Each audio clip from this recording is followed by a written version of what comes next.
नमस्कार बंधुगण, आपण देखुचंती आम चैनल। सोशल मीडिया रे एआई रो दुर्व्यवहार पड़िला महंगा। एआई साहाय्य मुख्यमंत्री और प्रधानमंत्री फोटो को विकृत एवं अश्लील भाव में एडिट करी सोशल मीडिया रे पोस्ट करिथिबा अभियोग रे जणे युवक को गिरफ्त करिछि साइबर थाना पुलिस। सूचना अनुसार कटक जगतपुर अंचलर बासिंदा विश्वजित साहू एआई प्रजुक्तिर व्यवहार करी मुख्यमंत्री और प्रधानमंत्री फोटो को विकृत एवं व्यंग्यात्मक रूप दे सोशल मीडिया रे पोस्ट करिथिबा अभियोग होइतिला। घटना को गुरुतर सह नहीं साइबर थाना पुलिस तदंत आरंभ करथिला। तदंत पर अभियुक्त को गिरफ्त करा जायछि। पुलिस तांको ठारू मोबाइल फोन सह अन्यान्य डिजिटल प्रमाण जपत करिथिबा सूचना मिलिछि। घटना रे आउ केही संपृक्त अछंती कि नाही से दिगरे मध्य तदंत चलिछि। साइबर विशेषज्ञ मानक कहिबा अनुसार एआई प्रजुक्ति एक उपयोगी साधन हेले मध्य यार दुर्व्यवहार आईनगत समस्या सृष्टि करिपारे। कहारी फोटो को अनुमति बिना विकृत करी प्रचार करिबा किंबा अपमानजनक विषयवस्तु प्रस्तुत करिबा दंडनीय अपराध होई पारे। तेणु सोशल मीडिया रे एआई व्यवहार करिबा समय समस्त को सतर्क रहिबाकू पुलिस परामर्श देइछि। एही घटना को नहीं आपणक मत कौन कमेंट करी निश्चय जणांतु।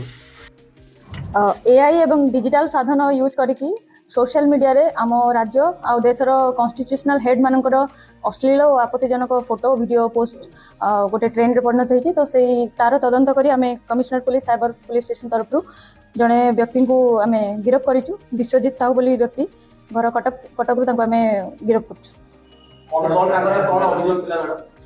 तांकर अकाउंट गोटे अच्छे इंस्टाग्राम रे गोटे अकाउंट मिस्टर विश्व बोली अकाउंट इंस्टाग्राम रे से रील्स बनै कि सेथिरे हमर सीएम ऑनरेबल सीएम मोहन चरण माझी सर आ सहित हमर पीएम सर से फोटो वीडियो को से एडिट करिकी ताकू मॉर्फिंग करिकी सेथिरे वल्गर लैंग्वेज ऑप्शन विभिन्न प्रकार कमेंट देकी ताकू से गाली गलौज करिकी से पोस्ट करुथिले।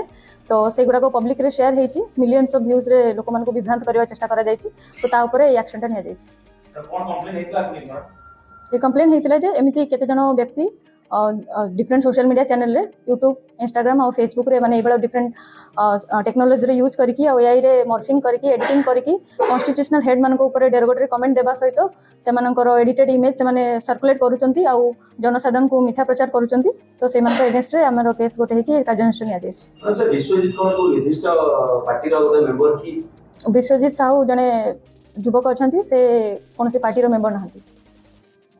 सोशल मीडिया रे जे मान कोन से मान कोन बडा प्रयास चाहिए हमर पब्लिक और यूथ मान पई खास कर मेसेज रहइबो जे आपण माने ट्रेंड रे आसिकी कोनोसी भी अश्लील आपत्तिजनक मंतव्य दबारु विरत रहंतु आ कोनोसी जिंस भीतर शेयर करूचंती किंबा तार ऑथेंटिसिटी चेक करिकी ताको शेयर करंतु।